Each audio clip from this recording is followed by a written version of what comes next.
Atrobotga garelkamizni sinovdan o'tkazyapmiz. Hozir ishlayapti mana jarayonda.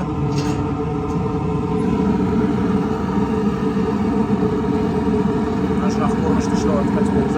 Atrobotkani ishlashamasi. Mana shu tomush turishdi, mana shunday ishlayapmiz.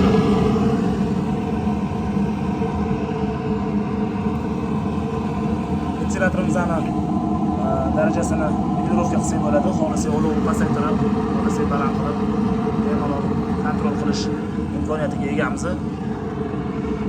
Xudo xohlasa kotlovlarimiz endi atrobotkada ham ishlaydigan bo'ladi. Bu degani mana misol universal kotlovimizni 5 xil yoqilg'ida bemalol ishlash imkoniyatiga ega qilib yasab chiqarishni yo'lga qo'ymoqchimiz.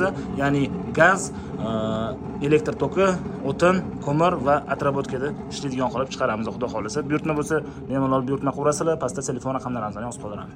Hozir mana ventilatorimizni pasaytirdik, olov ancha pasaydi. Ya'ni siz o'zingizga kerak bo'lgan darajaga qarab kotlovni bemalol kontrol qilib tursanglar bo'ladi.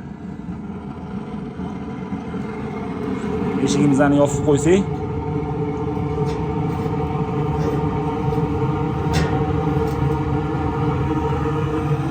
dimoqotdan chiqayotgan suv.